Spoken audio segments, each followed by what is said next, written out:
ان الحمد لله نحمده ونستعينه ونستغفره ونعوذ بالله من شرور انفسنا ومن سيئات اعمالنا من يهده الله فلا مضل له ومن يضلل فلا هادي له واشهد ان لا اله الا الله وحده لا شريك له واشهد ان محمدا عبده ورسوله اما بعد فان خير الحديث كتاب الله وخير الهدي هدي محمد صلى الله عليه وآله وسلم وشر الأمور محدثاتها وكل محدثة بدعة وكل بدعة ضلالة وكل ضلالة في النار.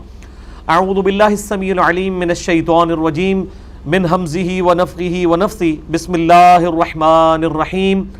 رب اشرح لي صدري ويسر لي أمري واحلل عقدة من لساني يفقهوا قولي. بسم الله الرحمن الرحيم. ان الله وملائكته يصلون على النبي يا ايها الذين امنوا صلوا عليه وسلموا تسليما. اللهم صل على محمد وعلى ال محمد كما صليت على ابراهيم وعلى ال ابراهيم انك حميد مجيد. اللهم بارك على محمد وعلى ال محمد كما باركت على ابراهيم وعلى ال ابراهيم انك حميد مجيد. اللهم ربنا آتنا في الدنيا حسنة وفي الآخرة حسنة وقنا عذاب النار. ربنا آتنا من لدنك رحمة وهيئ لنا من أمرنا رشدا. لا إله إلا أنت سبحانك إني كنت من الظالمين. حسبنا الله ونعم الوكيل. يا حي يا قيوم برحمتك أستغيث ولا حول ولا قوة إلا بالله العلي العظيم. آمین.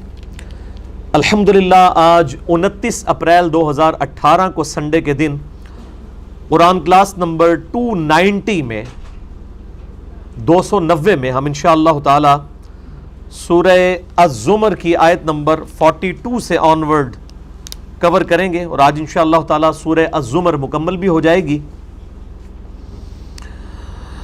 اب چونکہ یہ سورہ الزمر کنکلوڈ ہونے جا رہی ہے، اس لیے اس کی آیات بڑی جاندار ہیں اس حوالے سے، خصوصاً فکر آخرت کے حوالے سے. اور آخری جو اس کے 2 رکوع ہیں وہ drop scene of the day of judgment ہے، قیامت کے دن کا آخری منظر جب جنتیوں کو جنت کی طرف لے جایا جائے گا گروہ در گروہ، اور دوزکیوں کو دوزخ کی طرف لے جایا جائے گا گروہ در گروہ. اور گروہ کے لیے ہی عربک میں ورڈ استعمال ہوتا ہے الزمر. اچھا، اس سے یہ بات پتہ چلی کہ جنتی بھی گروہوں کی فارم میں جائیں گے اور دوزکی بھی گروہوں کی فارم میں. ظاہر ہے کہ ہر زمانے میں ایسے لوگ ہیں جو حق کی آواز بلند کرتے ہیں اور ان کی آواز پر لوگ لبیک کہتے ہیں، اور وہ پھر قیامت والے دن آن دا بہاف آف پروفٹ اپنی امت کے لیڈرز کی فارم میں اٹھائے جائیں گے، اور ان کے پیچھے لوگ جو ہیں وہ جنت کا سفر اختیار کریں گے. اور سائملٹینیس کنٹراسٹ، ہر زمانے میں گمراہی کے پیشوا بھی اٹھیں گے اور وہ خود بھی دوزخ میں جائیں گے اور اپنے ماننے والوں کو بھی لیڈ کرتے ہوئے دوزخ کی طرف لے جائیں گے. وَلِعَاذُ بِاللَّهِ تَعَالَى. اللہم اجرنا من النار، اللہم اجرنا من النار، اللہم اجرنا من النار. آمین. اعوذ باللہ من الشیطان الرجیم. بسم اللہ الرحمن الرحیم. اللہ یتوفی الانفس حین موتها. اللہ ہی ہے جو کہ لوگوں کی جانوں کو قبض فرما لیتا ہے موت کے وقت.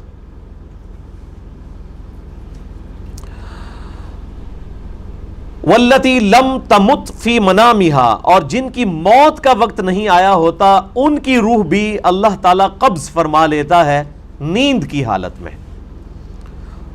فیمسک التی قضی علیہ الموت. پھر جس کے لیے موت کا فیصلہ ہو چکتا ہے اس کی روح اللہ اپنے پاس روک لیتا ہے. وَيُرْسِلُ الْأُخْرَى. اور دوسرے جو ہیں ان کی روحوں کو واپس بھیج دیتا ہے اِلَىٰ أَجَلٍ مُّسَمَّى. ایک مقررہ وقت تک کے لیے. إِنَّ فِي ذَلِكَ لَآيَاتٍ لِقَوْمٍ يَتَفَكَّرُونَ. بے شک اس میں ہے نشانی ان لوگوں کے لیے، نشانیاں ہیں جو کہ تفکر کرنے والے ہیں. یعنی یہ جو نیند ہے یہ بھی موت کی ایک بہن ہے. اس میں انسان کی روح اللہ تعالیٰ قبض فرما لیتا ہے، لیکن اس روح اور جسم کا ایک غیر مرئی رشتہ بھی برقرار رہتا ہے. اسی وجہ سے اگر کسی سوئے ہوئے شخص کو جب چٹکی کاٹی جاتی ہے تو فوراً سے اٹھ جاتا ہے. لیکن بسا اوقات ایسے لوگ بھی ہیں جو رات کے وقت سوتے ہیں پھر وہ سوئے رہ جاتے ہیں, اور اللہ تعالیٰ نے فرمایا کہ جن کی موت ہم مقدر کر دیتے ہیں ان کی روح کو اپنے پاس روک لیتے ہیں, اور جن کو ہم نے ٹائم دینا ہوتا ہے, اسپیسیفک پیریڈ آف ٹائم تک جن کو زندہ رکھنا ہوتا ہے, ان کی روح کو ہم واپس بھیج دیتے ہیں. اسی کانٹیکسٹ میں صحیح بخاری میں ایک حدیث ہے کہ نبی صلی اللہ علیہ وآلہ وسلم جب بھی سو کر اٹھتے تھے تو کیا دعا پڑھتے تھے؟ الحمدللہ الذی احیانا بعد ما اماتنا. تمام تعریفیں اس اللہ کے لیے ہیں جس نے ہمیں زندہ کیا مارنے کے بعد, وَإِلَيْهِ النُّشُورُ, اور ہمیں بالآخر پلٹ کے اسی کی طرف اٹھایا جانا ہے. اور صحیح بخاری میں ہی آتا ہے کہ نبی صلی اللہ علیہ وآلہ وسلم رات کو سوتے وقت کیا دعا مانگ کرتے تھے؟ اللہم بسمک اموت و احیا, یا اللہم باسمک اموت و احیا, دونوں الفاظ درست ہیں. اے اللہ میں تیرے ہی نام کے ساتھ زندہ ہوتا ہوں اور مرتا ہوں. یعنی یہ جو موت کی بہن ہے نیند, اور انسان آلموسٹ جو ہے وہ موت کی کنڈیشن میں ہوتا ہے, اس لیے بسا اوقات جو ہے وہ ساتھ کی کتنی ایکٹیویٹیز ایسی ہوتی ہیں جس کے اوپر انسان کو نیند کی حالت میں کوئی بھی کنٹرول نہیں ہوتا, اور بعض لوگوں کی نیند کچی ہوتی ہے وہ اٹھ جاتے ہیں, لیکن کئی لوگ ایسے پکی نیند والے ہیں کہ وہ پورے محلے میں بھی شور مچا ہو ان کو پتہ نہیں چلتا. ام اتخذوا من دون اللہ شفعاء, کیا انہوں نے اللہ تعالی کے مقابلے پر اللہ کو چھوڑ کر اور سفارشی تلاش کر لیے ہیں؟ قل اولو کانوا لا یملکون شیئا ولا یعقلون, اے نبی علیہ السلام فرما دیجئے بھلا وہ ہستیاں جن کو تم اللہ تعالیٰ کے حضور سفارشی مانتے ہو, اگر وہ کسی چیز کی مالک بھی نہ ہو اور کوئی عقل و شعور بھی نہ رکھتی ہوں, تب بھی تم یہ کلیم کرتے ہو کہ وہ اللہ کے حضور تمہاری شفاعت کریں گے, وہ اللہ کے حضور جو ہے وہ تمہارے وکیل بن جائیں گے, وہ اللہ کے نائبین ہیں اس دنیا کے اوپر. یہ بالکل جھوٹا عقیدہ ہے. پچھلے دفعہ ہم نے ڈیٹیل کے ساتھ اس کے اوپر ڈسکشن کی تھی, آج اس ڈیٹیل میں جانے کی ضرورت نہیں ہے. وَلِلَّهِ الشَّفَاعَةُ جَمِيعًا, اے نبی صلی اللہ علیہ وآلہ وسلم فرما دیجئے کہ شفاعت تو ساری کی ساری اللہ کے لیے ہے. لَهُ مُلْكُ السَّمَاوَاتِ وَالْأَرْضِ, اسی کے لیے ہے بادشاہی آسمانوں کی اور زمین کی. ثُمَّ إِلَيْهِ تُرْجَعُونَ, اور پھر تمہیں لوٹ کر اسی کے پاس جانا ہے. یعنی الٹیمیٹلی انسان نے مرنے کے بعد اللہ ہی کے حضور پیش ہونا ہے. یعنی دنیا میں اگر کسی نے اللہ کی بادشاہی کو نہ بھی مانا, تب بھی مرنے کے بعد تو اسے پتہ چل ہی جائے گا کہ اصل بادشاہ کون ہے. اور پھر قیامت والے دن جب اسے اٹھایا جائے گا, وہاں تو پھر واشگاف الفاظ میں سورہ المؤمن کے اندر آئے گا. اس سے اگلی جو سورت ہے جسے سورہ غافر بھی کہتے ہیں, لمن الملک اليوم, اللہ تعالیٰ پوچھے گا آج کس کی بادشاہت ہے, پھر خود ہی جواب دے گا للہ الواحد القہار, اس اکیلے اللہ کی, اس یکتا کی بادشاہت ہے جو سب پر چھایا ہوا ہے, القہار ہے. وَإِذَا ذُكِرَ اللَّهُ وَحْدَهُ مَأَزَّتْ قُلُوبُ الَّذِينَ لَا يُؤْمِنُونَ بِالْآخِرَةِ, اور جب ذکر کیا جاتا ہے اکیلے اللہ کا ان لوگوں کے سامنے جن کو آخرت پہ کوئی ایمان نہیں ہے, ان کے دل کڑنے لگتے ہیں, دل بیٹھنا شروع ہو جاتے ہیں, دل گھٹنا شروع ہو جاتے ہیں. وَإِذَا ذُكِرَ الَّذِينَ مِن دُونِهِ, اور جب اللہ کے علاوہ اور ہستیوں کا ذکر ان کے سامنے کیا جاتا ہے, اِذَا هُمْ يَسْتَبْشِرُونَ, تو وہ خوشیاں منانا شروع کر دیتے ہیں. یعنی جب اکیلے اللہ سے ہونے کا یقین لوگوں کے دلوں میں ڈالا جاتا ہے تو ان کے دل گھٹنا شروع ہو جاتے ہیں. آج بھی یہ ہوتا ہے, جن لوگوں نے اللہ کے مقابلے پہ اور ہستیاں شفعاء کے طور پر مانی ہوئی ہیں, ان کے دل گھٹنے شروع ہو جاتے ہیں. یعنی ہم تو پریکٹیکلی اس فیز سے گزرے ہوئے ہیں, ہم نے بھی وہ گمراہی کا دور دیکھا ہے, اور اس کو ہم اس زمانے میں وسوسہ سمجھتے تھے, کیونکہ یہ تو حقیقت بات ہے. سورۃ الاعراف کے اندر آیا ہے کہ جن لوگوں کا گیئر الٹا لگ جاتا ہے, جن کو گمراہی کا راستہ شیطان ان کو چلا دیتا ہے اس راستے پر, تو وہ جب حق کے راستے کو دیکھتے ہیں تو گمراہی سمجھنا شروع کر دیتے ہیں, اور گمراہی کو وہ حق کا راستہ سمجھنا شروع. جس کا گیئر الٹا لگ جائے اسے ہر چیز الٹی نظر آتی ہے. یعنی دنیا میں بھی اگر گیئر الٹا لگ جائے تو آپ جتنا ایکسیلیٹر پہ پاؤں رکھیں گے گاڑی آگے نہیں جائے گی, پیچھے ہی جائے گی.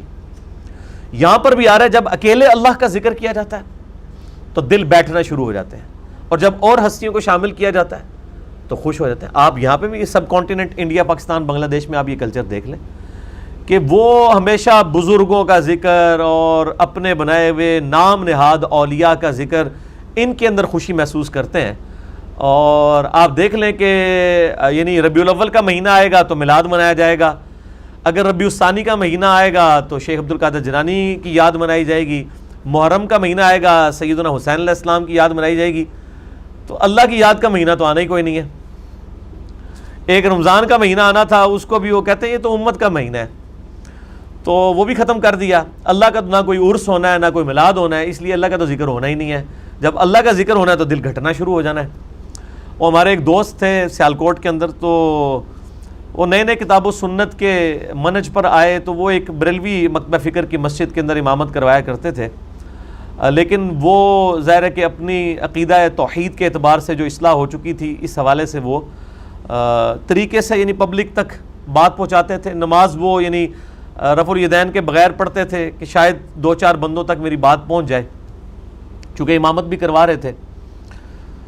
تو جب انہوں نے درس قرآن کا سلسلہ شروع کیا تو اسی مسجد کے جو بڑے بوڑھے ہیں انہوں نے کہنا شروع کیا تسی ہر ٹائم اللہ نو ہی توندے رہندے ہو، کوئی بزرگاں دا بھی ذکر کریا کرو.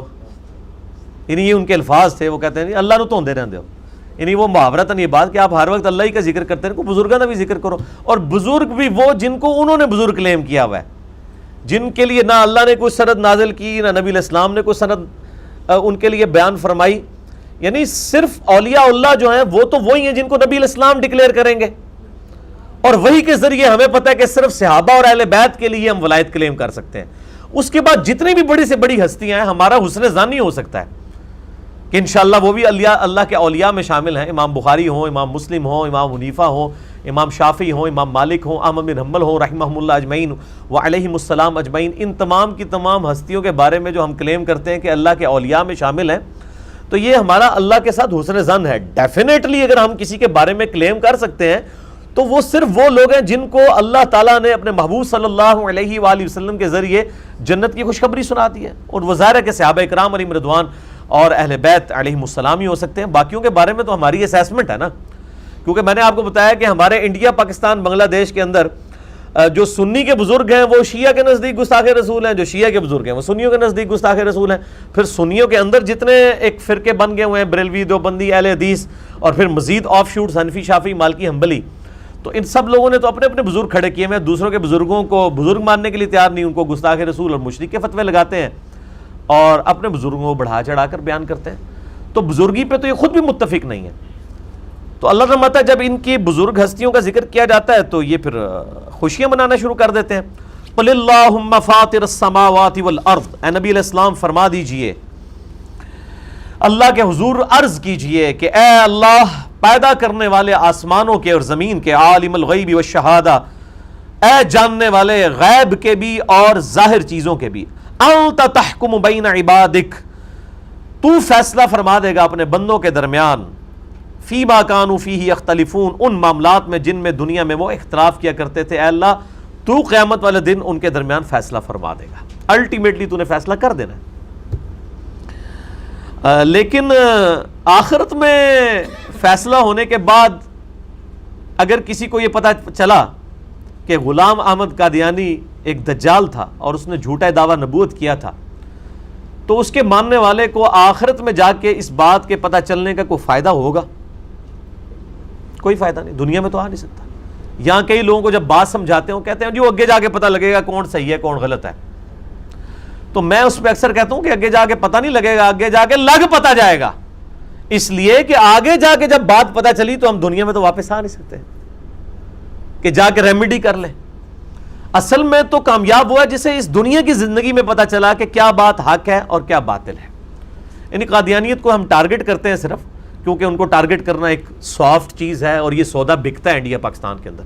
ورنہ حقیقت بات یہ ہے کہ اسی کیٹیگری اور اسی کرائٹیریے کے اوپر باقی مکاتب فکر کو بھی اپنے آپ کو دیکھنا چاہیے کہ ہمارے کون سے عقائد کتاب و سنت کے منافی ہیں اور کون سے عقائد کتاب و سنت کے ساتھ میچ کرتے ہیں. وَلَوْ أَنَّ لِلَّذِينَ ظَلَمُوا مَا فِي الْأَرْضِ جَمِيعًا، اور اگر قیامت والے دن ان لوگوں کو جو لوگ کہ دنیا میں ظلم کی روش اختیار کرتے تھے، اور سب سے بڑا ظلم کون سا؟ شرک.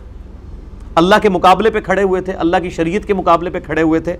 اگر قیامت والے دن ان کو یہ میسر ہو ما فی الارض جمیعا، پوری زمین کی دولت اگر ان کے پاس میسر ہو، وَمِثْلَهُ مَعَهُ، اور اس کے ساتھ اتنی دولت اور ان کو مل جائے، یعنی پوری زمین کے خزانے اور اس کے مثل اور خزانے ان کو دے دیے جائیں کہ بھئی اب تم ان خزانوں کے مالک ہو تو کیا اپنی جان کی خلاصی کے لیے اللہ کی راہ میں دے دو گے؟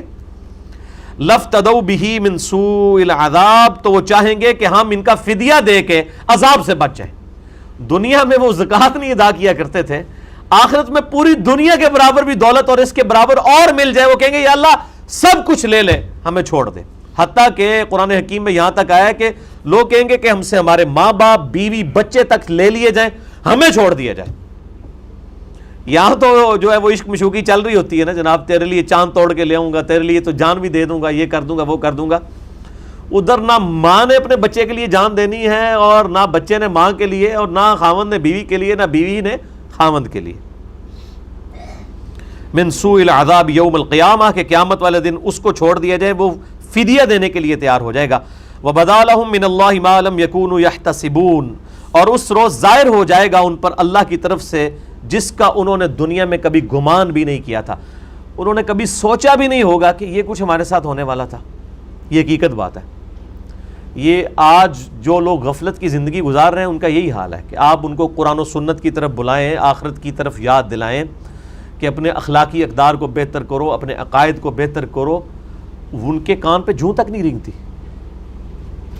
اور اب ایسے لوگوں کی تو ہوائیاں پھر قیامت دن اڑیں گی نا، جو سیدنا مولا علی رضی اللہ تعالیٰ عنہ علیہ السلام کا قول ہے کہ انسان سویا ہوا ہے، جیسے ہی مرے گا آنکھ کھل جائے گی، کہے گا اوہ یہ کیا ہو گیا۔ یعنی دنیا میں تو یہ بات کیجول لوگ لے رہے ہیں نا، بولے شاہ سا مرنا نہیں، گور پہ کوئی اور، اتنے جنازے اٹھاتے ہیں تو وہ کبھی کوئی یہ نہیں سوچتا کہ میرا بھی جنازہ اٹھنا ہے، کہتا ہے نہیں کوئی اور مرا ہے، میں تو انشاءاللہ بڑی یعنی اچھی زندگی کے ساتھ دنیا سے جاؤں گا۔ میرے بھائی پتہ ہی نہیں چلنا، یہ جو لوگ دنیا سے اٹھائے جا رہے ہیں نا، ان کو پوچھیں ان کے کبھی پلان میں بھی نہیں تھا کہ انہوں نے ابھی اس تھوڑی عمر میں دنیا سے چلے جانا ہے، کسی کے دماغ میں بھی نہیں ہوتا، تو اسی زندگی میں ہی اٹھا لیا جائے گا۔ اس لیے ہر وقت انسان کو زندگی ویسے ہی گزارنی چاہیے جو اللہ اور اس کے محبوب صلی اللہ علیہ وآلہ وسلم کی ڈیمانڈ ہے۔ وَبَدَا لَهُمْ سَيِّئَاتُ مَا كَسَبُوا وَحَاقَ بِهِمْ مَا كَانُوا بِهِ يَسْتَهْزِئُونَ، اور ظاہر ہو جائیں گے ان کے برے اعمال ان کے سامنے جو دنیا میں وہ کیا کرتے تھے، اور گھیر لے گا ان کو وہ عذاب جس کا دنیا میں مذاق اڑایا کرتے تھے۔ یہاں بھی کتنے لوگ ہیں مذاق اڑا دیتے ہیں، اور وہ دیندار لوگوں کو کہتے ہیں خام خواہ دیکھو جی کسی نے جوانی میں داڑھی رکھ لی، کہتے ہیں تک انہیں جوانی جی روگ لا لیا ہے، کسی عورت نے جوانی میں پردہ شروع کر دیا، اس کو کہتے ہیں دیکھو جی اس کی تو اب شادی نہیں ہوگی، اس نے کیا روگ لگا لیا، اور مذاق اڑاتے ہیں دین پہ چلنے کا۔ اللہ فرماتا ہے وہ سارا مذاق ان کے سامنے آ جائے گا۔ اچھا دنیا میں کوئی انسان تکلیف سے گزر رہا ہو نا، ہاسپٹل میں بھی داخل ہو تو اس کے ساتھ 4 بندے ہمدردی کرنے والے ہوتے ہیں، اس کے رشتہ دار، دوست، احباب، کم از کم کوئی آ کے ماتھے پہ ہاتھ رکھ لیتا ہے، کوئی نبض پہ ہاتھ رکھ لیتا ہے، اگرچہ وہ اس کی تکلیف کو نہیں دور کر سکتا، اس تکلیف سے صرف وہ مریض ہی گزر رہا ہوتا ہے۔ ایک ایسا مریض جو ڈائلسس پہ جا چکا ہے، وہ تکلیف صرف وہی کاٹ رہا ہے، اس کی بیوی، بچے، ماں باپ کوئی وہ تکلیف کاٹ نہیں دے، وہ صرف ہمدردی کرنے کے لیے پاس موجود ہیں۔ لیکن اس طرح کی ہمدردی قیامت دن تو اس طرح کی ہمدردی بھی کوئی نہیں کر سکے گا، چاہے جائے کہ کسی کو علاج کے لیے کسی ہاسپٹل میں لے جائے۔ دنیا میں تو اگر کسی کو کوئی زخم لگا ہے تو آپ اس کو لے جائیں گے ہاسپٹل میں، مرم پٹی کریں گے، کوئی ٹیکا لگایا جائے گا، سب کچھ ہوگا، لوگ ہمدردی بھی کر لیں گے۔ لیکن آخرت میں جب اللہ عذاب دے رہا ہوگا، کسی ہاسپٹل میں نہیں اس کی تکلیف دور کرنے کے لیے کوئی لے کے جا سکتا، ہمدردی کے کوئی 2 بول بھی نہیں اس کے ساتھ بول سکتا۔ اللہ کے ساتھ کون ٹکر لے سکتا ہے؟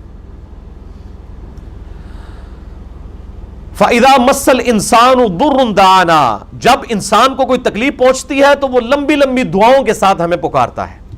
ثُمَّ إِذَا خَوَّلْنَاهُ نِعْمَةً مِنَّا، جب ہم اسے اپنے پاس سے کوئی نعمت ادا کر دیتے ہیں، قَالَ إِنَّمَا أُوتِيتُهُ عَلَىٰ عِلْمٍ، تو وہ کہنے لگتا ہے یہ تو مجھے میرے علم کی سبب ملا ہے، میں نے پلان ہی اتنا اچھا کیا تھا، میں نے بڑے ٹائم کے اوپر مارکیٹ میں یہ سودا جو ہے وہ اس طریقے سے جو ہے وہ اٹھا لیا تھا، مجھے پتا تھا اس چیز کی ریٹ چڑھنے والے ہیں، مستقبل میں اس کی ڈیمانڈ آنے والی ہے، یہ تو سب کچھ میرے علم کی وجہ سے مجھے ملا ہے، میری تو اللہ کے فضل کی طرف اس کی توجہ نہیں جاتی۔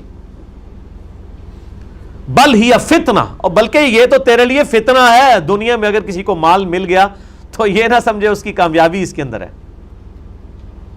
بلکہ یہ تو تیرے لیے آزمائش ہے. وَلَٰكِنَّ أَكْثَرَهُمْ لَا يَعْلَمُونَ، لیکن اکثر لوگ نہیں جانتے. قَدْ قَالَهَا الَّذِينَ مِن قَبْلِهِمْ، یہی بات اگلی قومیں بھی کہا کرتی تھی. فَمَا أَغْنَىٰ عَنْهُمْ مَا كَانُوا يَكْسِبُونَ، تو ان کو کوئی فائدہ نہیں پہنچا سکی ان کی دولت جو دنیا میں وہ کمایا کرتے تھے. یعنی نبیوں کی مخالفت کرنے کے سبب آج وہ اللہ تعالیٰ کے حضور عذاب بھگت رہے ہیں مرنے کے بعد عالم برزخ میں. ان کی دولت ان کے کوئی کام نہیں آئی. تو اے مشرکین عرب، تم اگر نبی علیہ السلام کی مخالفت کر رہے ہو تو تم کس کھیت کی مولی ہو کہ تم یہ گمان کرتے ہو کہ تم بچ جاؤ گے. ایسا نہیں ہوگا. اور ظاہر تعویل عام کے اعتبار سے پوری امت کے لیے. فَأَصَابَهُمْ سَيِّئَاتُ مَا كَسَبُوا، پس ان کے برے کاموں کا نتیجہ ان کو بھگتنا پڑا. وَالَّذِينَ ظَلَمُوا مِنْ هَٰؤُلَاءِ سَيُصِيبُهُمْ سَيِّئَاتُ مَا كَسَبُوا، اور جنہوں نے ظلم کیا ہے ان لوگوں میں سے انہیں بھی عنقریب اپنی بدعمالیوں کی سزا بھگتنا ہوگی. وَمَا هُمْ بِمُعْجِزِينَ، اور وہ ہمیں عاجز نہیں کر سکتے. یہ بات ہے، اللہ کو کوئی عاجز کر سکتا ہے قیامت والے دن؟ اللہ تعالیٰ سورہ الشمس میں اینڈ پہ فرماتا ہے نا، وَلَا يَخَافُ عُقْبَاهَا، ہم نے صالح علیہ السلام کی قوم کو برباد کر دیا. وَلَا يَخَافُ عُقْبَاهَا، اور ہمیں ان کی عاقبت کے بعد کوئی خوف لاگ نہیں ہے. اللہ فرماتا ہے ہمیں کوئی خوف نہیں ہے کہ ہم نے جن کو تباہ و برباد کیا ہے ان کے بہاف پہ ہم سے کوئی بدلہ لے سکتا ہے. ہمیں کسی کا کوئی خوف نہیں ہے. ہم نے جو ڈیسیژن کر دیا ہے ہماری بے پرواہی ہے، ہمیں کسی کا خوف نہیں ہے. تو اللہ تعالیٰ یہاں پہ بھی فرما رہا ہے کہ کیا تم ہمیں عاجز کر سکتے ہو، ہمیں مجبور کر سکتے ہو؟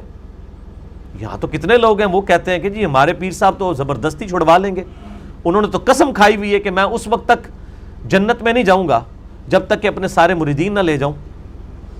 یہ تو اب قیامت دن پتہ چلے گا کہ وہ جنت میں ساتھ لے کے جائیں گے یا دوزخ میں ساتھ لے کے جائیں گے. دنیا میں تو کوئی شخص بھی کلیم کر سکتا ہے. اتنے گمراہ لوگ اٹھے ہوئے ہیں اور وہ اپنے ساتھ لوگوں کو اٹیچ اس اعتبار سے کر رہے ہیں. اور لوگ بھی دیکھیں کتنے بیوقوف بنے ہوئے ہیں. اور ان لوگوں کی ان کو جو ہے وہ ان کا لیم ایکسکیوز قبول نہیں کر سکتے، نہ بینیفٹ آف ڈاؤٹ دے سکتے ہیں، کیونکہ یہی لوگ اپنے دنیاوی معاملات کے اندر قطعاً غفلت کا شکار نہیں ہے. یہ سارے دنیا کے پیر فقیر مل کے بھی ان کو کہنا کہ اپنے بچوں کو ٹاٹ والے اسکول میں داخل کرواؤ، دیکھو فلاں بھی ٹاٹ والے اسکول میں پڑھتا تھا تو کتنا بڑا آفیسر بن گیا. وہ کہیں گے جناب وہ زمانے اور سن تو پتہ ہی نہیں ہے. پھر انہوں نہیں پتہ لگا پیر صاحب کو علم غیب ہے، معرفت ہے، سب کچھ ہے، ساری معرفت بھول جان گے. یعنی دنیا کے لیے کتنے ہوشیار ہوں گے، لیکن دین کے معاملے میں جب وہ کہیں گے خیر ہے جناب بس تمہیں چھڑا لیں گے، ہم تمہیں چھڑوا لیں گے، آپ ایک دفعہ ہمارے سلسلہ ارادت میں داخل ہو جاؤ، مان لیتے ہیں. یہ اصل میں خود اپنے آپ کو دھوکہ دے رہے ہیں، بولے کوئی نہیں ہے. اور آپ دیکھیں ہمارے معاشرے کے اندر آپ کبھی یہ تجربہ کر کے دیکھیں، آپ موٹر بائک پہ نکلیں اپنی ہیڈ لائن آن کر کے دن کے وقت، آپ کو 50 بندے راستے میں ایسے اشارہ کریں گے. ایسے ہوتا ہے کہ نہیں؟ لیکن آپ نماز سنت کے مطابق نہیں پڑھ رہے، آپ کے عقیدے صحیح نہیں ہیں، آپ کو ایک بندہ بھی بتانے کے لیے تیار نہیں ہوگا او یار ایویں گل ہی پوے گا چھڈو.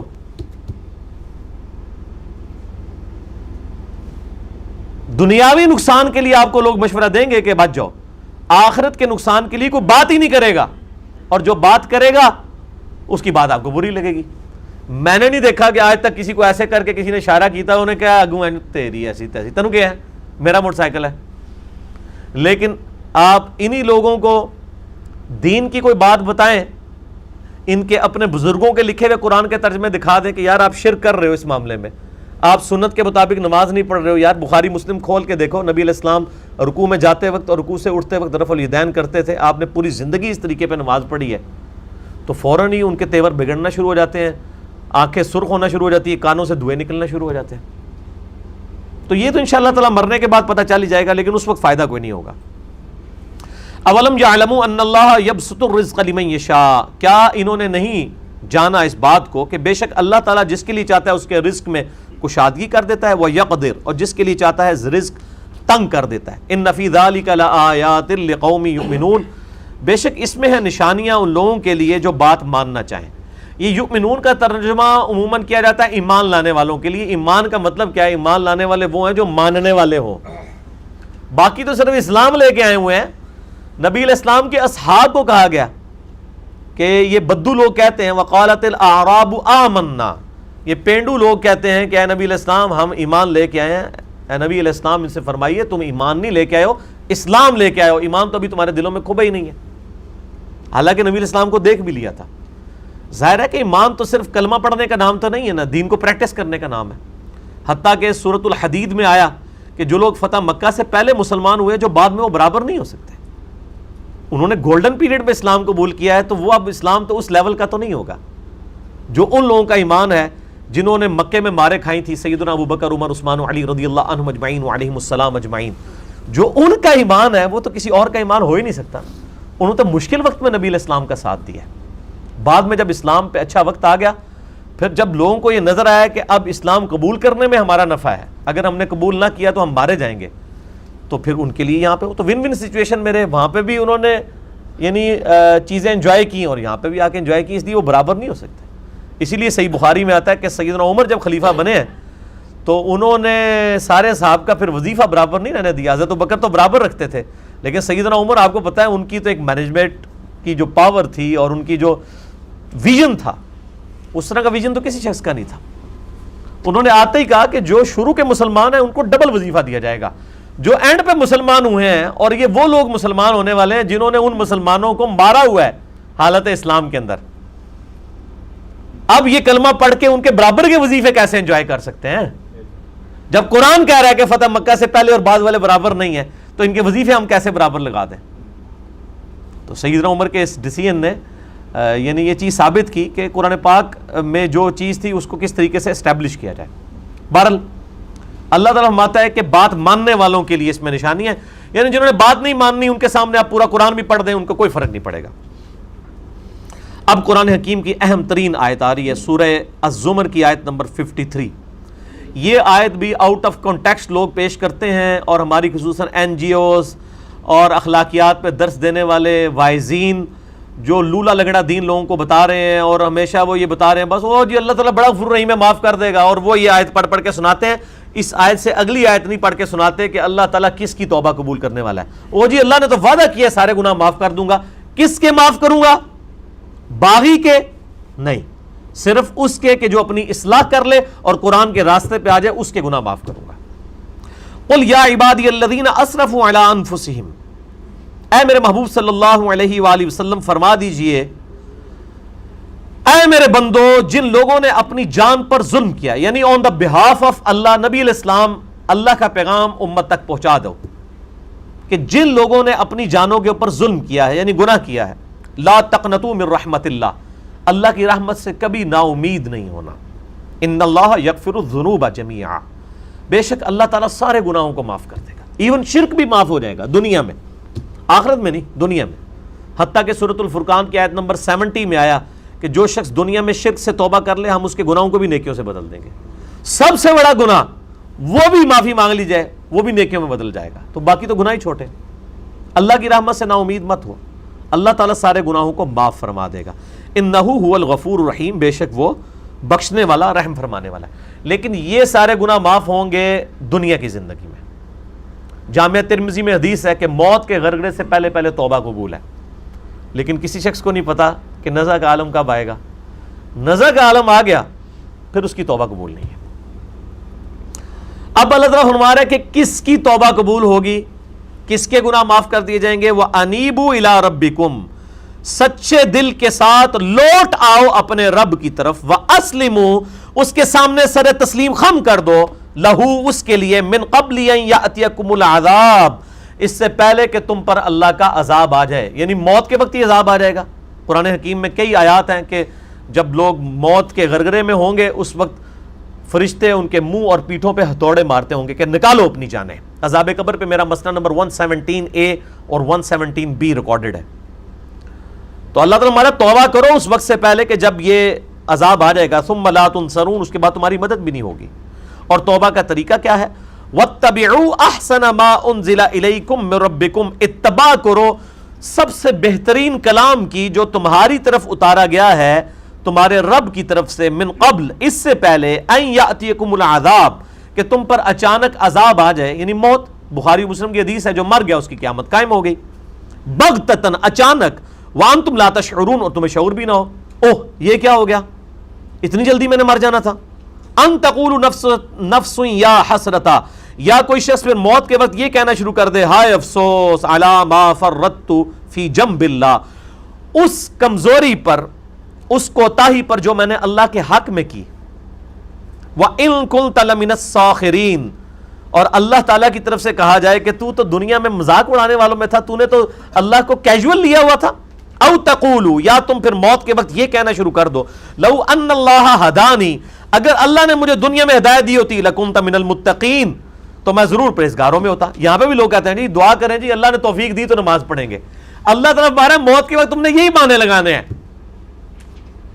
تو اس کے ساتھ پھر یہ ہونا چاہیے کہ ہاں یہی کہنا تو میں تمہارا بہانہ مان لوں گا. نہیں، آپ ساتھ سنیں کیا ہے. او تقول حین تری العذاب، یا پھر جب وہ موت کا عذاب دیکھے تو کہے لو ان لی کرۃ فاکون من المحسنین، کاش مجھے دنیا میں دوبارہ جانا نصیب ہو جائے، میں بڑا نیکوکار بن جاؤں گا، ایک بار دنیا میں دوبارہ چلا جاؤں. اس پہ میرا بھی ریسنٹلی ایک لیکچر بھی ریکارڈ ہوا ہے، مسئلہ نمبر 196، کاش میں دنیا میں واپس جا سکتا. وہ آپ دیکھیں، اس میں میں نے اس طرح کی آیات کو بھی کور کیا ہے. اور یہ جو آخری 3 رکوع ہیں سورہ زمر کے، یہ اتنے امپورٹنٹ ہیں کہ پچھلے رمضان کو ہمارا مسئلہ نمبر 146 ریکارڈ ہوا تھا، قیامت کے دن کا ڈراپ سین اور موت سے پہلے توبہ. اس میں نے یہی آخری 3 رکوع اس کے کور کیے تھے، اس لیے میں آج ڈیٹیل میں نہیں جا رہا اس طرح. تو یا پھر وہ جب عذاب دیکھے تو کہ اگر میں دنیا میں واپس چلوں فاکون من المحسنین، تو میں بڑا نیکوکار ہو جاؤں. بلا، اب یہ سارے بہانے جب لگائے گا، اچھا دنیا میں نہیں لوگ کہتے ہیں دعا کرو جی اللہ توفیق دے تو نماز پڑھیں گے جی، اللہ دی توفیق نہ لی ہوئے گا جی. اللہ توفیق اس کو دیتا ہے، والذین جاہدوا فینا لنہدینہم سبلنا، جو لوگ ہماری راہ میں کوشش کریں گے ان کے لیے راہ کھلے گی. ہدایت اس کائنات کی لیڈ ترین چیز ہے، یہ فری میں تو نہیں مل جائے گی.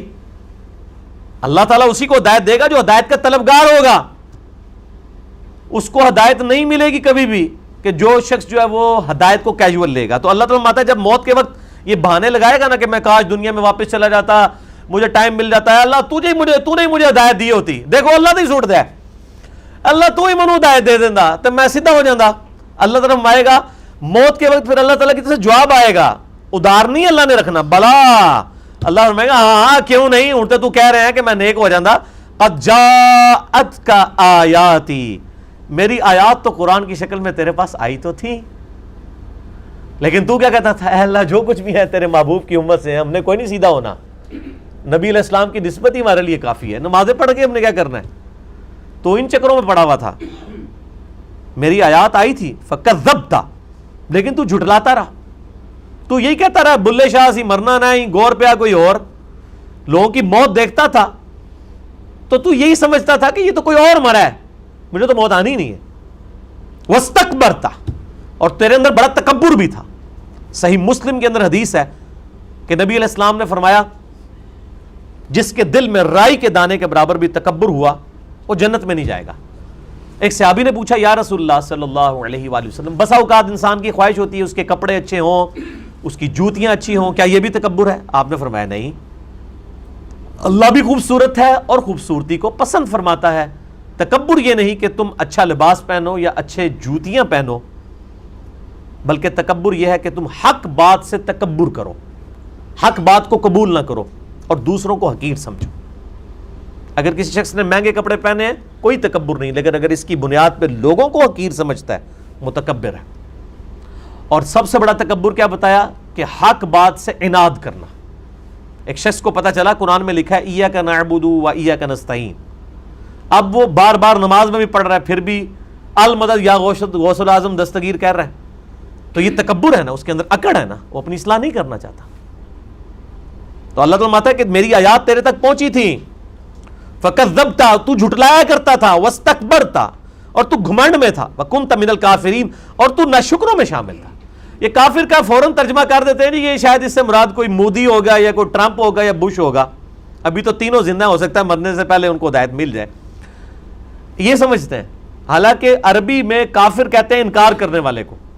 صحیح مسلم میں 246 نمبر حدیث ہے انٹرنیشنل نمبر کے مطابق کہ جس شخص نے، نبی علیہ السلام نے فرمایا کہ بندے کے ایمان اور کفر کے درمیان لکیر نماز ہے، عملاً تو وہ کافر ہے جو نماز نہیں پڑھتا. وہ پاکستان کے شناختی کارڈ میں مسلمان ہے، اللہ تعالیٰ نے جو کرائٹیریا سیٹ کیا ہوا ہے اس میں وہ شخص عملاً کافر ہے جو نماز نہیں پڑھتا. ابو داؤد ترمذی میں حدیث ہے جس نے جان بوجھ کے نماز چھوڑی اس نے گویا کفر کیا. آپ اس کو بے شک مسلمان سمجھتے رہے، اللہ کے حضور اس کا اسلام ثابت نہیں ہے جو نماز نہیں پڑھتا. تو بڑا ناشکرا تھا. وَيَوْمَ الْقِيَامَةِ تَرَى الَّذِينَ كَذَبُوا عَلَى اللَّهِ، اور قیامت والے دن تم دیکھو گے ایسے شخص کو جو اللہ پہ جھوٹ باندھا کرتا تھا. وجوہہم مسودہ، کہ ان کے چہرے سیاہ ہوں گے. اللہ پہ جھوٹ باندھنا یہی ہے نا کہ خیر ہے جی اللہ تعالیٰ نے ساڑی نمازاں نہیں چاہیے دیاں، یہ اللہ پہ جھوٹ باندھنا ہے نا. یہ کہاں لکھا ہوا ہے قرآن میں کہ اللہ کو ہماری نمازیں چاہیے یا نہیں چاہیے؟ اللہ نے تو اس کو ٹاپک ہی نہیں بنایا. اللہ نے تو کہا تمہیں تمہارے لیے نمازیں چاہیے، تمہاری ڈیوٹی لگائی ہوئی ہے. یہاں پہ تو بھینس کام کرنا چھوڑ دینا، اگلے دن اس کا گوشت مارکیٹ میں آ جاتا ہے. جو دودھ دینا چھوڑ دے بھینس، اس کو کہتے ہیں اسے سلاٹر ہاؤس لے جاؤ، کمیلے لے جاؤ جیلم. تو وہ انسان جو اللہ تعالیٰ کی طرف سے دی ہوئی ذمہ داری پوری نہ کرے، اس کے لیے بھی ایک بہت بڑا کمیلہ اللہ نے تیار کیا ہوا ہے، سلاٹر ہاؤس دوزخ کی فارم میں، والعیاذ باللہ تعالی. اور وہی بات آ گئی اگلی، الیس فی جہنم مثوی للمتکبرین، کیا جہنم تکبر کرنے والوں کا برا ٹھکانہ نہیں ہے؟ کیا یہ اس چیز کے حقدار نہیں کہ دوزخ میں جائیں جو تکبر کرتے رہے پوری زندگی، ہمارے نبیوں کی دعوت کو ٹھکراتے رہے، کیجول لیتے رہے. وَيُنَجِّ اللَّهُ الَّذِينَ اتَّقَوْا بِمَفَازَتِهِمْ، اور اللہ تعالیٰ نجات دے دے گا متقیوں کو کامیابی کے ساتھ. لا يمسهم السوء ولا هم يحزنون، نہ تو انہیں کوئی تکلیف پہنچے گی قیامت والے دن اور نہ وہ غمگین ہوں گے. یعنی سائملٹینیس کنٹراسٹ آ گیا کہ ایک متکبرین کی روش ہے اور ایک اہل ایمان کی. ان کو اللہ تعالیٰ کامیاب کر لے گا ان کے تقوی کے سبب، اور انہیں کوئی تکلیف نہیں پہنچے گی اور وہ غم زدہ نہیں ہوں گے. اللہ خالق کل شیء، اللہ تعالیٰ خالق ہے ہر چیز کا. وہو علی کل شیء وکیل، اور وہ ہر چیز پر کارساز ہے، نگہبان ہے. لہو مقالید السماوات والارض، اسی کے لیے ہیں کنجیاں آسمانوں کی اور زمین کی. والذین کفروا بآیات اللہ، وہ لوگ کہ جنہوں نے اللہ کی آیات کا کفر کیا. اولئک هم الخاسرون، خسارے میں وہی لوگ پڑیں گے. اب میرے بھائیو، یہ آخری دو رکوع قرآن حکیم میں سخت ترین آیات ہیں، سورہ الزمر. اور اسی کی وجہ سے سورہ الزمر کا نام بھی الزمر ہے. اس میں دو گروہوں کا ذکر آ رہا ہے کہ سب سے پہلے بتایا جائے گا کہ دوزخی کس طرح اللہ کے حضور پیش ہوں گے آن دا ڈے آف ججمنٹ. یہ ڈراپ سین آف القیامہ ہے، قیامت کے دن کا آخری منظر. لیکن اس کی ذرا تمہید دیکھیں کتنے سخت الفاظ میں. اور میں نے پہلے بھی کئی دفعہ یہ بات بتائی ہے کہ قرآن حکیم کی جو صورتیں ہیں یہ اللہ کے خطبات، ڈیوائن اوریجنز ہیں. اور خطبے کا سٹائل یہ ہوتا ہے کہ جب یہ کنکلوڈ ہونے لگتا ہے نا تو بڑی جاندار گفتگو کے ساتھ کنکلوڈ ہوتا ہے، تاکہ پورے کے پورے معاملات کو ایک جگہ جمع کر کے اصل میسج جو ہے وہ آڈینس تک پہنچا دیا جائے. اب یہ آخری دو رکوع وہ ہیں. قُلْ أَفَغَيْرَ اللَّهِ تَأْمُرُونِّي أَعْبُدُ أَيُّهَا الْجَاهِلُونَ. اے نبی علیہ السلام ان سے فرمائیے کہ اے جاہلو، کیا تم مجھے بھی یہ کہتے ہو کہ میں اللہ کو چھوڑ کر کسی اور کی عبادت کرنی شروع کر دوں؟ مجھے اس بات کا مشورہ دے رہے ہو.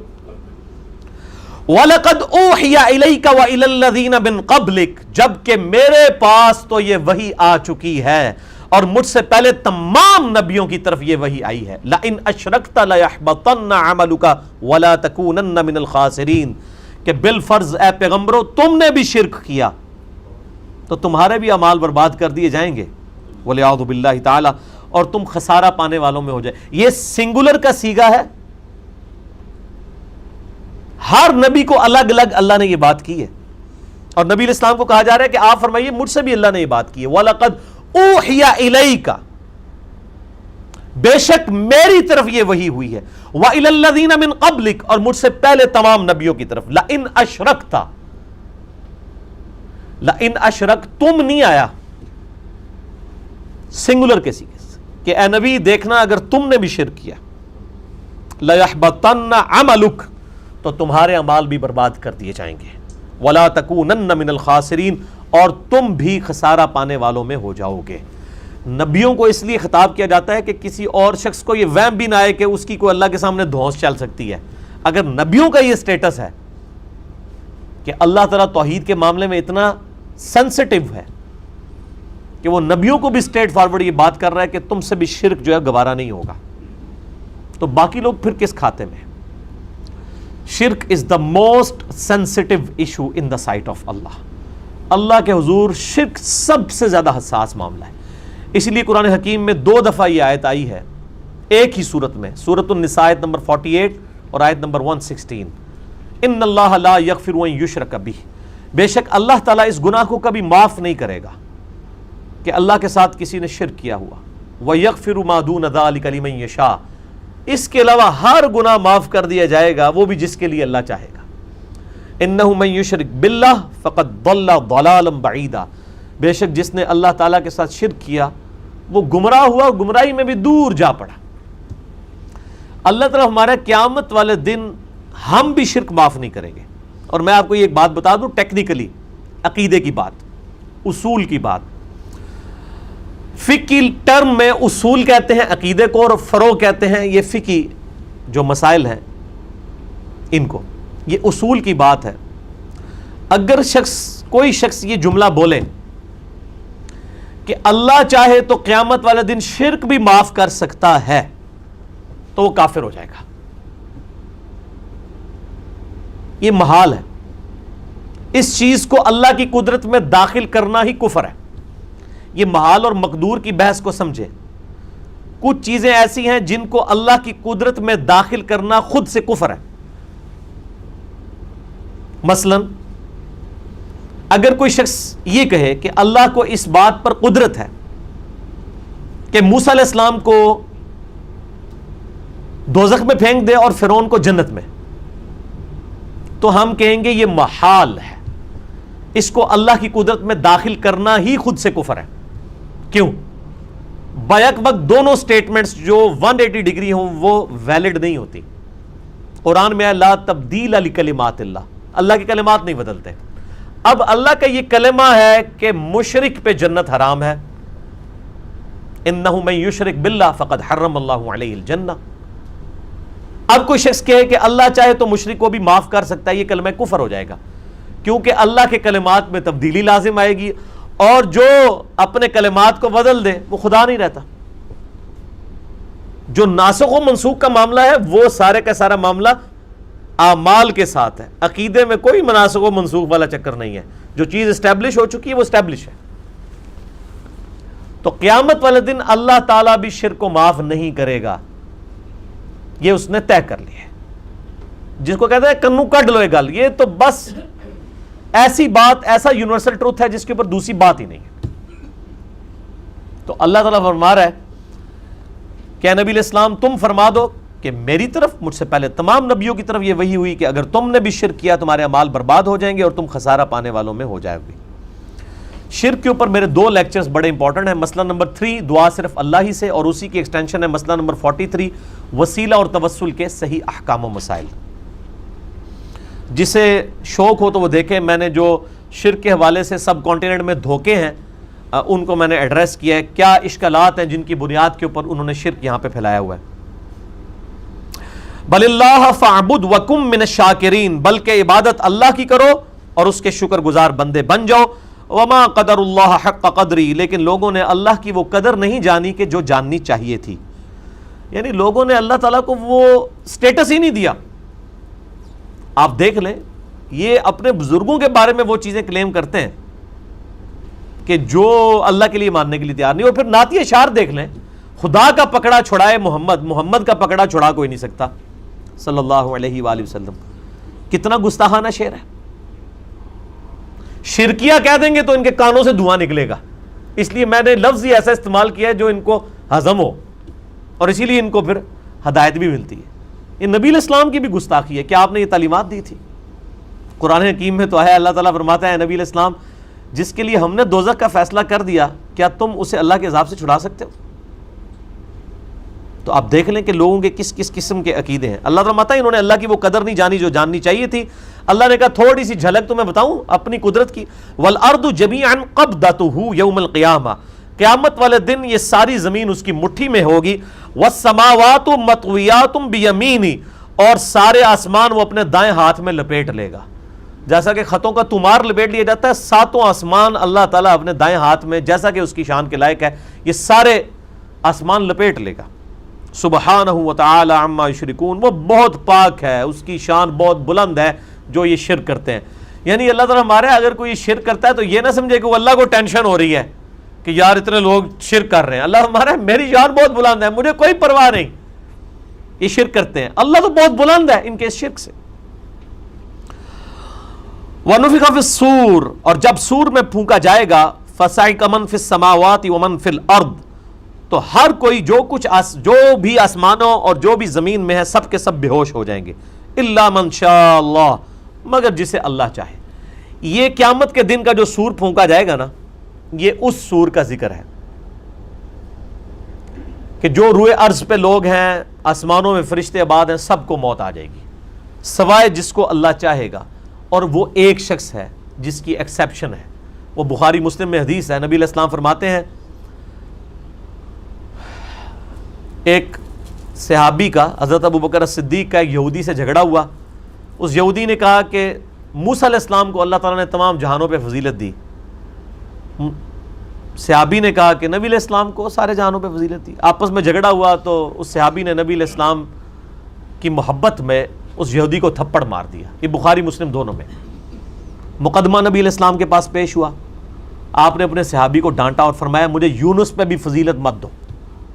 اور یونس وہ ہیں کہ جن پہ اللہ تعالیٰ کی طرف سے عطاب آیا.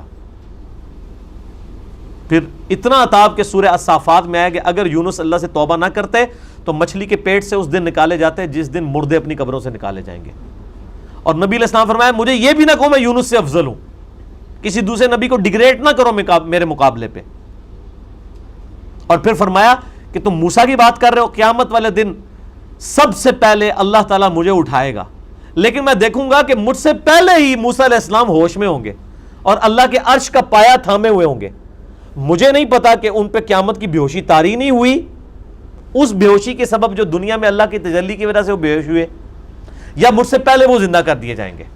یعنی حضرت موسیٰ علیہ السلام کو یہ جزوی فضیلت تمام پیغمبروں پہ حاصل ہے کہ سب سے پہلے ان کو قیامت والے دن اٹھایا جائے گا، یا ان پہ قیامت کی بے ہوشی طاری نہیں ہوگی کیونکہ دنیا میں وہ ایک دفعہ بے ہوشی گزار چکے ہیں اللہ تعالیٰ کی تجلی کی وجہ سے، جو سورۃ الاعراف کے اندر آیا. اب دیکھیں اللہ تعالیٰ فرماتا ہے جس سے اللہ چاہے گا وہ بے ہوش نہیں ہوگا. ثم نفخ فیہ اخری، پھر سور میں دوبارہ سے پھونکا جائے گا. فَإِذَا هُمْ قِيَامٌ يَنظُرُونَ، تو سب کے سب لوگ زندہ ہو جائیں گے اور یوں کھڑے ہو کے ایک دوسرے کو دیکھنا شروع کر دیں گے، انتظار کریں گے کہ اب کیا ہونا ہے.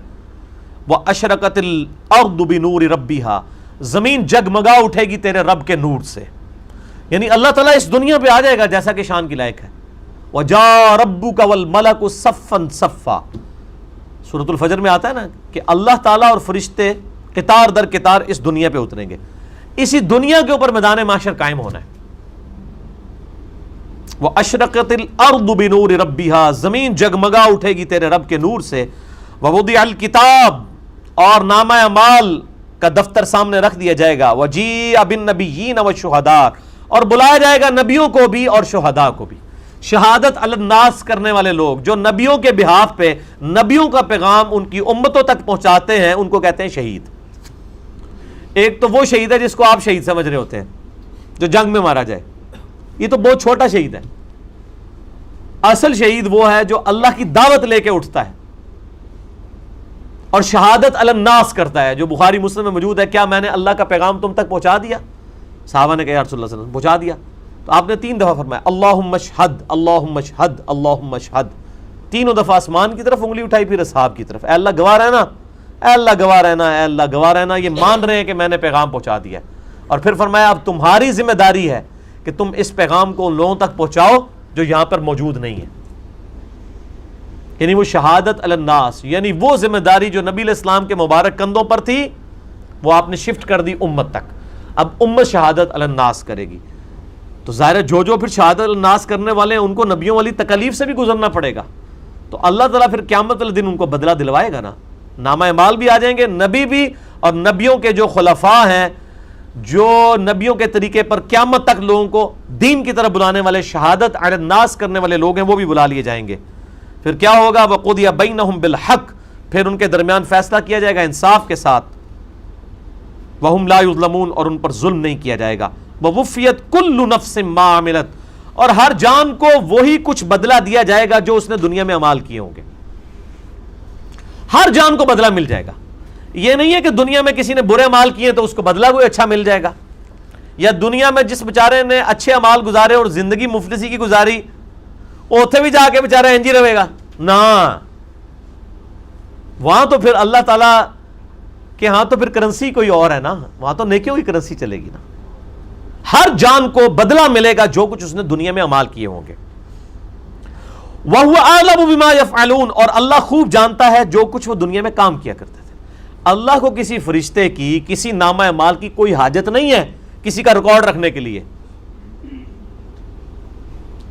ریکارڈ تو کئی ایک ریکارڈ جو ایسے نکلیں گے کہ جو اللہ کے حضور وہ نیکی شماری نہیں کی جائے گی. جو ریاکاری والی نیکیاں ہیں فرشتوں نے تو لکھی ہوں گی. فرشتوں کو تو نہیں پتا کہ کسی شخص نے یہ دکھلاوے کے لیے مسجد میں ٹائلیں لگوائی ہیں اور مسجد کے کنواں کھدوایا ہے, یا مسجد میں ٹوائلٹ بنوائے, یا مسجد میں قالین بچھوا دیا, یا مسجد کے اندر اس نے ایئر کنڈیشن لگوا لیا. یہ لوگوں کو دکھانے کے لیے لگایا تھا اس نے, یا میری رضا کے لیے لگایا تھا, اللہ کی رضا کے لیے؟ یہ بات فرشتوں کو نہیں پتا. فرشتے علم غیب تو نہیں جانتے, اسی لیے ان کے نامہ اعمال میں ایسی نیکیاں نکلیں گی. صحیح مسلم میں حدیث نہیں ہے قیامت والے دن ایک سخی کو, ایک شہید کو اور ایک قاری کو بلایا جائے گا, اللہ تعالیٰ تینوں کو اپنی نعمتیں گنوائے گا. تو وہ قاری کہے گا یا اللہ میں نے تیری خاطر قرآن پڑھایا. اللہ فرمائے گا جھوٹ بولتا ہے, تو نے اس لیے پڑھایا کہ لوگ تجھے قاری کہیں. شہید کو بھی کہا جائے گا تو نے اس لیے جان دی کہ لوگ تجھے بہادر کہیں. اور سخی کو کہا جائے گا تو نے اس لیے اتنا مال خرچ کیا کہ لوگ تجھے کہیں بڑا یہ نیکو کار ہے, بڑا سخی ہے, اور تمہیں دنیا میں تمہارا اجر مل چکا ہے, اب میرے ہاں تمہارے لیے کوئی اجر نہیں ہے. فرشتوں نے تو ان کو سخی شہید تو لکھا ہی ہوا تھا نا, تو فرشتوں کا ریکارڈ تو اس پہ تو اللہ تعالیٰ نے فیصلہ نہیں کرنا.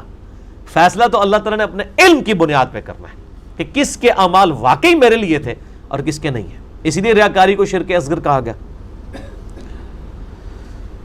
اب آخری رکوع آ رہا ہے, وَسِيقَ الَّذِينَ كَفَرُوا إِلَىٰ جَهَنَّمَ زُمَرًا قیامت والے دن دوزخیوں کو, کافروں کو, بات نہ ماننے والوں کو ہانکا جائے گا دوزخ کی طرف گروہ در گروہ. اس میں مسلمان بھی شامل ہوں گے, اس میں کافر بھی شامل ہوں گے. وہ مسلمان جو عملاً کافر تھے, صرف وہ شناختی کارڈ میں مسلمان تھے, نماز کوئی نہیں پڑھتے تھے. حَتَّى إِذَا جَاءُوهَا جب کہ وہ دوزخ کے پاس آئیں گے, فُتِحَتْ أَبْوَابُهَا تو دوزخ کے دروازے ان کے لیے کھولے جائیں گے. وَقَالَ لَهُمْ خَزَنَتُهَا تو اب دوزخ کے اوپر جو داروغہ ہے, خزانچی ہے, جو سمجھ لیں وہاں کی مینجمنٹ چلا رہا ہے, حضرت مالک علیہ السلام, سورہ الزخرف میں ان کا نام بھی آیا ہے. وہ دوزخ کے پورے معاملات ان کے انڈر ہیں, چیف ایگزیکٹو ہیں وہاں کے وہ. تو جب دوزخیوں کو لایا جائے گا نا دوزخ کے دروازے پہ, تو پہلے جو جنہوں کہتے ہیں پہلا مینا جڑا نا انہوں نے مارنا ہے. وہ خزانچی کیا کہے گا؟ وَقَالَ لَهُمْ خَزَنَتُهَا وہ خزانچی کہے گا أَلَمْ يَأْتِكُمْ رُسُلٌ مِّنْكُمْ اوہ تمہارے پاس کوئی رسول نہیں آیا تھا دنیا میں؟ اوہ بدبختو دوزخ تک پہنچ گئے ہو, کیا تم ایسے لوگ ہو کہ جن کے پاس کوئی رسول نہیں آیا کہ ان کو پتہ ہی نہیں چلا؟ اصل میں تو رسول آیا ہوگا, یہ ان کو ٹونٹ کروایا جا رہا ہوگا. اور آپ قربان جائیں, اللہ نے آپ کے اوپر کتنی نعمت تمام کی اور میرے اوپر کتنی نعمت تمام کی کہ قیامت کے دن کا ڈراپ سین وہ ویڈیو پہلے ہی قرآن میں چلا کے بتا دیے کہ یہ کچھ ہونا ہے. اگر یہاں میں کسی کو یہ مستقبل کی ویڈیو دکھا دوں آپ میں سے کہ جی آپ میں سے جو فلاں شخص بیٹھا ہوا ہے, جیسے ہی یہاں سے سیڑھی اتر کے روڈ کراس کرے گا ٹرک کے نیچے آ کے مارا جائے گا, ویڈیو دیکھ لے اپنی, ایتھوں نکلنا ہی نہیں ہو, تسی کہہ رہے میری قبر ہی تے بنا دو, میں یہ ہوں اٹھتا, یہی ہوگا نا. لیکن یہ قیامت کے دن کا ڈراپ سین بتایا جا رہا ہے, لوگوں کے کان پہ جوں تک نہیں رینگتی. اور اکثر لوگوں کو تو وہ یہ چیزیں قرآن پڑھنے سے ہی دور رکھا جاتا ہے. تو اللہ تعالیٰ ماتا ہے کہ وہ خزانچی کہے گا تیرے پاس کوئی رسول نہیں آیا تمہارے پاس, منکم یتلون علیکم آیات ربکم جو تمہارے رب کی آیات تم پر تلاوت کرتے, وَيُنذِرُونَكُمْ لِقَاءَ يَوْمِكُمْ هَذَا اور تمہیں ڈراتے آج کے دن کی ملاقات سے کہ تمہیں اپنے رب کے حضور پیش ہونا ہے. اس جو یہ ملاقات ہونے والی تھی اس کا ڈر سنانے والا کوئی پیغمبر دنیا میں نہیں آیا تھا. اب دیکھ لیں اللہ کے حضور بزرگوں والا کوئی کنسیپٹ نہیں ہے. اللہ کے حضور دائی جو ہے, امام جو ہے, وہ صرف پیغمبر ہے. یہاں تو ہونا چاہیے تھا نا کہ کوئی بزرگ نہیں آئے, کوئی فرقیاں دے بزرگ, کوئی شیخ الحدیث جنہوں نے تانوں کو گل دسی ہوئے. وہ سارے کے سارے ڈاکی ہیں. اصل میں جو ریپریزنٹیٹو ہے گاڈ کا آن دا فیس آف ارتھ وہ صرف پیغمبر ہوتا ہے, باقی تو سب ڈاکی ہیں, سب کے سب. وہ تو مڈل مین ہے. اصل میں جو پرسنالٹی ہوتی ہے وہ صرف پیغمبر ہوتا ہے. قالوا بلا, وہ کہیں گے ہاں کیوں نہیں, آیا تو تھا. ولکن حقت کلمۃ العذاب علی الکافرین, لیکن اب کیا ہو سکتا ہے, جو بات نہیں دنیا میں مانتے تھے اپنے پیغمبروں کی, ان پر اللہ کا عذاب تو آ کے رہنا تھا. ہم نے دنیا میں بات نہیں مانی, ہمارا یہ انجام ہو کر ہی رہنا ہے. قیل ادخلوا ابواب جہنم خالدین فیہا, کہا جائے گا کھولو دوزخ کے دروازے, داخل کر دو ان میں ان کو ہمیشہ کے لیے. فبئس مثوى المتکبرین, کیا ہی برا ٹھکانہ ہے تکبر کرنے والوں کا. اور تکبر کی ڈیفینیشن میں پہلے بتا چکا صحیح مسلم سے کہ تکبر یہ ہے کہ تم حق بات سے اناد کرو اور لوگوں کو حقیر سمجھو. اب سائملٹینیس کنٹراسٹ, اہل جنت جو ہیں وہ کیسے پیش ہوں گے. وسیق الذین اتقوا ربهم الی الجنۃ زمرا, اہل جنت کو بھی گروہ در گروہ جنت کی طرف لے جایا جائے گا, یعنی جنتی بھی گروہوں کی شکل میں چل رہے ہوں گے.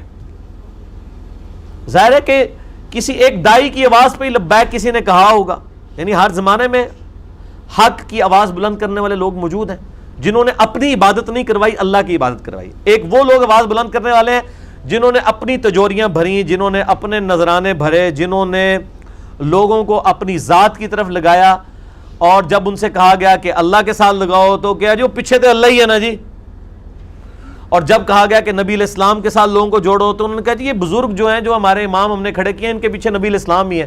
نبی علیہ السلام کو بھی بیک فٹ پہ کر دیا, اللہ کو بھی بیک فٹ پہ کر دیا. ان بزرگوں کی بات نہیں ہو رہی, واقعی جنہوں نے اللہ کی دعوت دی ہے, شہادت علی الناس کرنے والے. گروہ در گروہ جنت میں داخل کیے جائیں گے. حتی اذا جاؤہا, یہاں تک کہ جب وہ جنت کے دروازوں کے پاس پہنچیں گے. وفتحت ابوابها, تو جنت کے دروازے پہلے ہی کھلے ہوں گے. پوائنٹ ٹو بی نوٹڈ, دوزخیوں کے لیے دروازے پہنچنے کے بعد کھولے جائیں گے, اور جنتیوں کو جب جنت کے دروازے پہ لایا جائے گا تو پہلے ہی کھولے ہوئے ہوں گے. اللہ تعالیٰ ان کو ایک لمحے کے لیے بھی تکلیف نہیں دینا چاہے گا کہ ان کے لیے کوئی سسپینس باقی ہو کہ پتہ نہیں اب یہ کون سا دروازہ کھولنے والا ہے, اور جنت کی خوشبو کتنی دور سے آ رہی ہوگی. تو پہلے ہی جنت کے دروازے کھلے ہوں گے, اتنا ڈیلے بھی اللہ تعالیٰ ان کے لیے نہیں کرے گا. وہاں پہ خزانچی نے کیا کہا تھا, تمہارے اندر کوئی رسول نہیں آیا کہ تمہیں کوئی صحیح بات بتاتا؟ وہ کہیں گے ہاں جی آیا تھا لیکن ہم نے بات نہیں مانی. یہاں پر جو رضوان ہے جنت کا داروغہ, وہ کہے گا وقال لهم خزنتها, کہے گا جنت کا خزانچی سلام علیکم, کہے گا تم پر سلامتی ہو. طبتم, اور بڑے ہی اچھے رہ گئے ہو تم لوگ, بڑے پاک صاف لوگ ہو تم. فادخلوها خالدین, اب ہمیشہ کے لیے جنت میں داخل ہو جاؤ. کہے گا بڑے چنگے رہ گئے ہو تسی اللہ دے بندے ہو, تکو دوسرے نال کی پہ ہوندا جے. وقال الحمد للہ الذی صدقنا وعدہ. اب ظاہر جنتی جو ہیں ان کی تو پھر روش ہی کچھ اور ہے. وہ کہیں گے تمام تعریفیں اس اللہ کے لیے جس نے ہم سے جو وعدہ دنیا میں نبیوں کے ذریعے کیا تھا نا کہ دنیا میں اللہ کی مان کے چلو تو جنت تمہاری مرضی کی تمہیں ملنے والی ہے. تمام شکر اس اللہ کا ہے جس نے اپنا وعدہ پورا کیا. وَأَوْرَثَنَا الْأَرْضَ نَتَبَوَّأُ مِنَ الْجَنَّةِ حَيْثُ نَشَاءُ, اور اس نے ہمیں ایسی جنت کا وارث کر دیا کہ جس میں ہم جہاں چاہیں گے رہیں گے. فَنِعْمَ أَجْرُ الْعَامِلِينَ, پس کیا ہی بہتر اجر ہے عمل کرنے والوں کا. دودھ پینے والے مجنون نہیں, عمل کرنے والے. عمل کیے بغیر کچھ بھی نہیں ہونا, خالی کھوکھلے نعروں سے کچھ نہیں ہونا. اللہ تعالیٰ ہمارے کہ کیا ہی بہتر اجر ہوگا عمل کرنے والوں کا.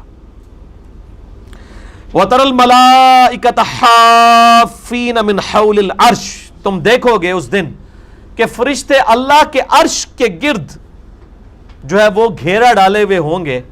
یسبحون بحمد ربہم, اپنے رب کی تسبیح بیان کر رہے ہوں گے حمد کے ساتھ. وہ بخاری مسلم میں آ گیا, بخاری کی آخری حدیث یہی ہے.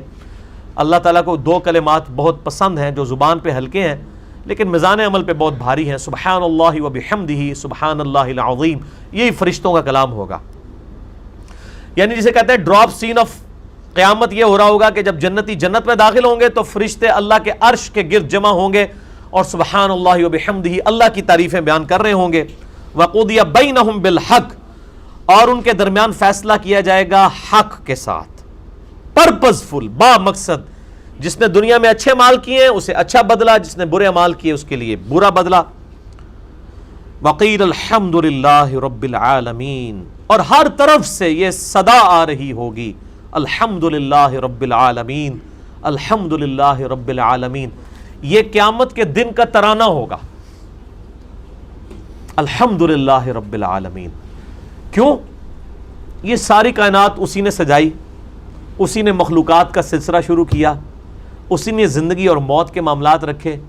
یہ پورے کے پورا جو ایک آپ سمجھ لیں سٹیج سجایا گیا تھا نا، اس کی کنکلوژن جنت اور دوزخ کی شکل میں ہوگی نا. جب تو جنتی جب جنت میں پہنچیں گے نا تو بس حقیقت بات ہے کہ یہاں بیٹھ کے احساس ہو رہا ہے کہ جس شخص کو دوزخ سے بچا لیا جائے گا تو اس کی تو زبان سے یہ تسبیحات ختم ہی نہیں ہوں گی. شکر ہے یا اللہ تیرا، شکر ہے یا اللہ، تیرے لیے ساری تعریفیں ہیں، تو نے بچا لیا ہمیں.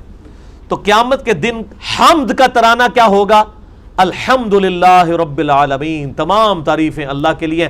ہر طرف سے یہ ندا آ رہی ہوگی الحمد للہ رب العالمین، الحمد للہ رب العالمین، الحمد للہ رب العالمین. اور یہاں لوگوں نے وہ اپنے بزرگوں کے نعرے بنائے ہوئے ہیں، اور جی ہم تو اس طریقے سے نعرہ مارتے ہوئے جائیں گے، اسی تے ادھر کٹھے ہوانگے، اسی اینج ہوانگے. او بھائی کچھ بھی نعرے نورے نہیں ہوتے. ایک اللہ کی حکومت ہے، لمن الملک اليوم للہ الواحد القہار. آج کے دن کس کی بادشاہت ہے؟ ایک اکیلے اللہ کی، جو سب پہ چھایا ہوا ہے. اسی پہ سورہ الزمر مکمل ہوئی. اب سورۃ المؤمن انشاءاللہ اگلی کلاس میں شروع کریں گے، ہمارا ٹائم پورا ہو چکا ہے. اینڈ پہ اللہ سے دعا کرتے ہیں کہ اللہ تعالی ہمیں ان لوگوں میں شامل فرمائے کہ جو جنت میں جائیں گے اور ان کی زبانوں پر حمد کا ترانہ ہوگا الحمدللہ رب العالمین. اور ظاہر ہے کہ انہی کی زبانوں پر ہوگا جنہوں نے دنیا میں بھی الحمدللہ رب العالمین ہر نماز کی ہر رکعت میں پڑھا ہوگا. یہ حمد کا ترانہ تو اسی کو پڑھنا جو ہے نصیب ہوگا اور اسی کو زیب دے گا کہ جس نے دنیا میں اللہ کو سیریس جانا ہوگا. اور جس نے دنیا اپنی مرضی کی گزاری پھر وہ آخرت اللہ کی مرضی کی گزارے گا. اور جس نے دنیا اللہ کی مرضی کی گزاری آخرت پھر وہ اپنی مرضی کی گزارے گا. اور آپ دیکھ لیں اس کو کیا کچھ ملے گا وہاں پہ جو وہ خواہش کرے گا.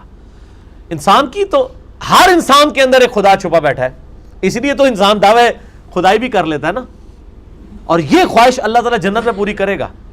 یہ خدا کی کوالٹی ہے نا، کن فیکون، جو کہتا ہے وہ ہو جاتا ہے. جنت میں جو انسان خواہش کرے گا وہ چیز اس کے سامنے آ جائے گی. اللہ تعالیٰ اس کی ہر خواہش پوری کر دے گا. اور سب سے بڑی خواہش کیا؟ جو صحیح مسلم میں حدیث ہے کہ جنتی جب جنت میں داخل ہوں گے فوراً ہی 4 خوشخبریاں دے دی جائیں گی. نمبر 1، آج کے بعد تم کبھی بیمار نہیں پڑو گے، ہمیشہ تندرست رہو گے. نمبر 2، آج کے بعد تم کبھی بوڑھے نہیں ہوگے، ہمیشہ جوان رہو گے 30 سال کے. نمبر 3، آج کے بعد تمہیں کبھی موت نہیں آئے گی، ہمیشہ زندہ رہو گے. اور نمبر 4، آج کے بعد اللہ تم سے کبھی ناراض نہیں ہوگا، ہمیشہ راضی رہے گا. یہ دنیا میں تمہیں ٹینشن ہوتی تھی نا، اے کام کرانگا ہو سکتا ہے غلط نہ ہوئے، ایسے ہی جنت میں جو بھی کام ہوگا وہ صحیح ہوگا، غلط کام ہوگا ہی کوئی نہیں، کیونکہ ہر غلط کام بھی وہاں پہ صحیح ہو جائے گا. دنیا میں مرد کے لیے سونا پہننا حرام ہے، جنت میں اللہ تعالیٰ خود سونے کے کنگن پہنا دے گا. یہ شریعت کی پابندیاں تو دنیا کے اندر ہے. تو یہ 4 خوشخبریاں میں کہتا ہوں آپ کو دنیا میں مل جائے نا تو اللہ کی حاجت ہی نہ کسی کو رہے. اگر کسی شخص کو کہا جائے تمہیں موت نہیں آئے گی، تم کبھی بیمار نہیں پڑو گے، کبھی تم برے حال میں نہیں جاؤ گے، کبھی بوڑھے نہیں ہوگے، تو پھر خدا تو کسی کی ضرورت ہی نہیں رہے گا.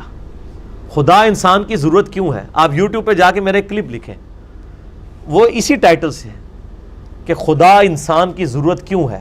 اس لیے کہ انسان پہ یہ لٹکتی ہوئی تلوار ہے کہ میں نے مر جانا ہے. یہ جو خوف ہے اور یہ حقیقت ہے مرنا ہے. آگے کیا ہوگا؟ اس خوف کا واحد علاج اللہ کے دامن میں پناہ لینا ہے. انسان نے بوڑھا اور کمزور ہو جانا ہے، اس کو پریشانیاں آنی ہیں. انسان کبھی بھی ان چیزوں سے آزاد نہیں ہو سکتا. پھر اللہ تعالیٰ نے پرماننٹلی کئی چیزیں آپ کے ساتھ ایسی اٹیچ کر دی ہیں.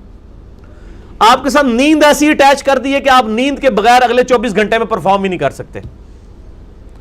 کھانا پینا اٹیچ کر دی ہے، کھائے پیے بغیر زندہ نہیں رہ سکتے. اور کھا پینے کے بعد پیشاب کرنا اٹیچ کر دیا، پیشاب کیے بغیر بھی زندہ نہیں رہ سکتے. جو انسان اتنا کمزور ہو کہ کھانے پینے کا محتاج ہو، پیشاب کرنے کا محتاج ہو، نیند کا محتاج ہو، اس لاچار کو پھر کسی ایسی ہستی کی پناہ میں آنا چاہیے جو کسی چیز کا محتاج نہ ہو، اور وہ اس کو اتنا الٹیمیٹ پوزیشن پہ پہنچا دے، امر کر دے اسے، اور وہ جنت میں کر دے گا کہ نہ انسان کو موت آئے گی، نہ بڑھاپا آئے گا، نہ خستہ حالی آئے گی، نہ بیماری آئے گی، کوئی پریشانی نہیں آئے گی۔ تو پھر انسان کو کیا چاہیے؟ اگر آپ کو موت نہ آئے، آپ کو خستہ حالی نہ آئے، آپ کو بیماری نہ آئے، بڑھاپا نہ آئے، تو دنیا کی کوئی پریشانی ہی نہیں آپ کو۔ اب دنیا میں تو ہم پریشان ہوتے ہیں نا، بیماری کی وجہ سے، خستہ حالی کی وجہ سے، موت کی وجہ سے۔ یہ ساری چیزیں جنت میں پہنچ کے اللہ تعالیٰ یہ نعمتیں عطا فرما دے گا کہ ان تمام کمزوریوں سے خلاصی مل جائے گی۔ اللہ تعالیٰ سے دعا ہے جو حق بات میں نے کہی اللہ تعالیٰ ہمارے دلوں میں راسخ فرمائے، اگر جذبات میں میرے منہ سے کوئی غلط بات نکل گئی تو اللہ تعالیٰ ہمارے دلوں سے معاف کر دے، ہمیں کتاب و سنت کی تعلیمات پر عمل کر کے دوسرے بھائیوں تک پہنچانے کی توفیق عطا فرمائے۔ سبحانک اللہم و بحمدک، اشہد ان لا الہ الا انت، استغفرک و اتوب الیک، وما علینا الا البلاغ المبین۔ جزاکم اللہ خیرا و احسن الجزاء۔